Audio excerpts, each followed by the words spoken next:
Atira Azmi didakwa di Mahkamah Magistrate Marang atas pertuduhan membunuh Siti Nur Suria Ismail. Tertuduh 19 tahun yang juga rakan baik mangsa didakwa membunuh Siti Nur Suria 19 tahun di sebuah rumah di Kampung Lubuk Batu, Telemong di Hulu Terengganu antara jam 9.30 pagi 1 November lalu. Tertuduh didakwa mengikut Seksyen 302 Kanun Keseksaan. Jika terbukti bersalah, boleh dikenakan hukuman mati mandatori. Mahkamah tidak membenarkan tertuduh diikat jamin dan menetapkan sebutan semula kes pada 10 Januari tahun depan. Siti Nur Suria ditemui mati oleh adik bongsunya di ruang tamu sewaktu pulang dari sekolah. Mangsa dijumpai dalam keadaan berlumuran darah dan pergelangan tangan kirinya terputus. Tertuduh yang tinggal hampir 2 km dari kediaman mangsa ditahan di Balai Polis Telemong di Hulu Terengganu ketika tampil untuk memberikan keterangan pada 2 November lalu. Hi, Assalamualaikum. My name is Zahira binti Zulkifli from batch FTB DM051928.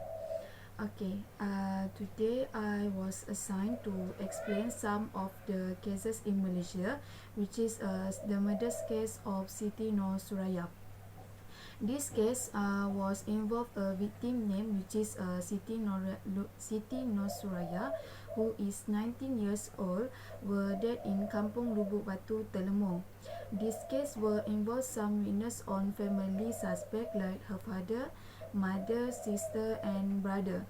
Based on this case, the suspect who killed the victim was not a stranger, but the suspect was the victim's friend, which is Nur Atira, a former high school friend of the victim himself.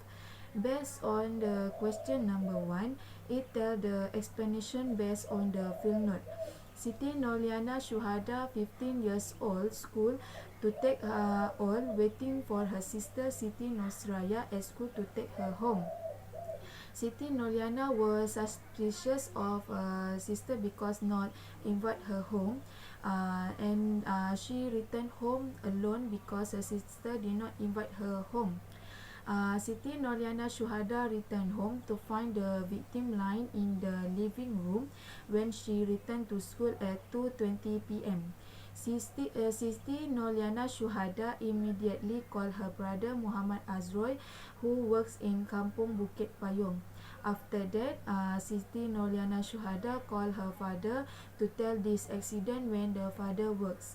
Based on the question number 2, evidence of this case. First, CCTV footage on 2 November 2020 near the victim's house. Second, the knife used to the suspect was found on the side of the Telemong highway.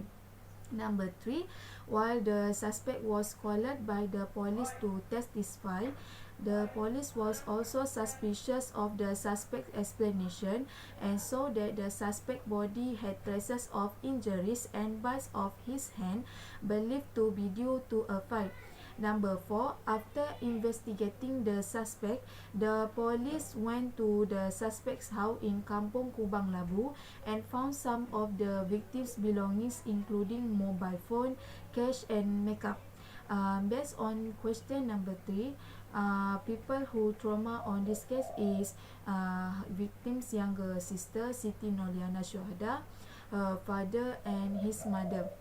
The victim's younger sister was shocked and traumatized at that time because he saw the victims being killed, that is lying down with his wrist broken. His father was also the victims who was traumatized by the incident because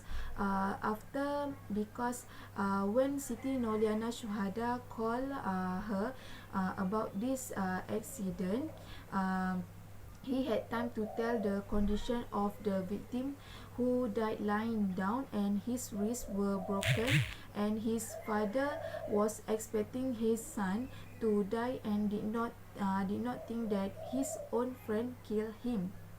Her mother was also traumatized by the situation because she was at the same time of the murder but did not do anything because she had cancer and cannot move.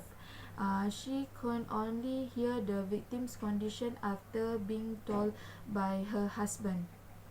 Number 4, based on the question number 4, as the investigator of this case, I believe the suspect can be punished under Penal Code 302 based on the act committed because the head killed the victim deliberately using a knife in the living room of the victim's house. That's all for me. Thank you.